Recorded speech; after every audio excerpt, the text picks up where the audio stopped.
Kia ora koutou, ko Vicki Culling taku ingoa. Hi, my name is Vicki Culling.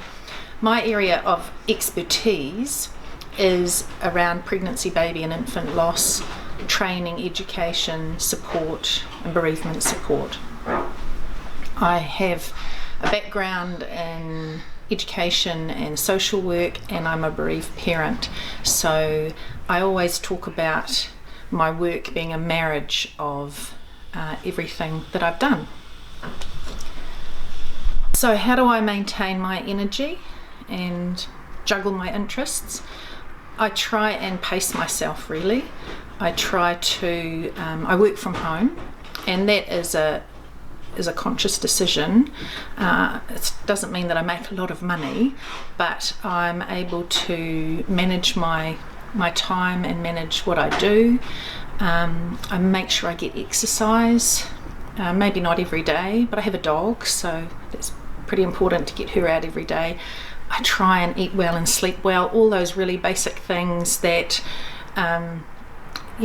sort of wisdom of everyone else that really does work.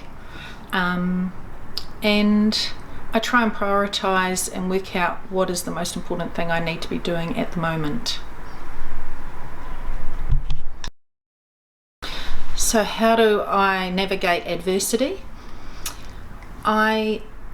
One of the things that I always do now is sleep on it. So if something happens or if I get some feedback that wounds me, I just think, don't do anything, sleep on it, don't do anything till tomorrow. So don't send an email, don't put a message anywhere, don't make a phone call, don't say anything to anyone. Maybe my husband gets a little bit of this, but otherwise that's one of my ways of dealing with adversity, is that I wait and try and look at it from a different perspective. Risks that I've taken, I set up my own business in 2011, and it's a bit of a risk, but I really enjoy what I do, so I think that sort of offsets it. Yeah. So where do I get my strength from and my tips on self-confidence? I am a huge fan of Brené Brown. These two books are awesome. I read this one many years ago. I thought it was me, but it isn't. And this is her latest one, Braving the Wilderness. And if my self-confidence is a little bit nudged, or I sort of am thinking, who am I to do that? I go back to Brené and remember that, who am I not to? Why not me? And her research around vulnerability and shame is brilliant. I really encourage people to watch her TED Talks and read her books. And she talks about how we all, shame being that sense of worthiness, how we all humans struggle with that at times. And so when I am struggling a little bit and thinking, is this good enough? Can I do that? Am I good enough? I just go back to her and remind myself that we're all thinking that, and we're all good enough. All of us are. And I remind myself about the John Lennon quote, there really are only two emotions, love and fear. And so I think, what am I fearful of?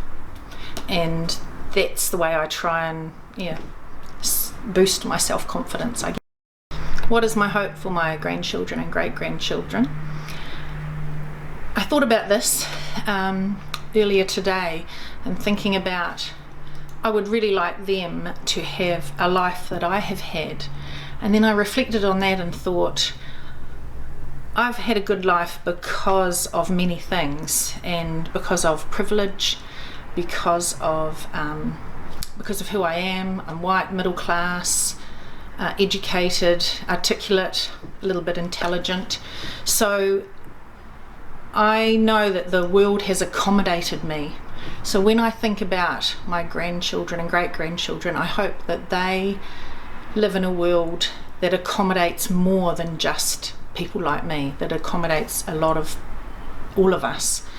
And I hope they live in a world where fear isn't so great that it dictates so much. Because if I look around my world at the moment, fear is is churning up people's emotions and making people treat others not kindly. So I would like to see a kinder world, and I'd like to see us being kinder to our world. So hopefully my grandchildren and great-grandchildren have a world that we have left to them, that we've looked after and they can look after.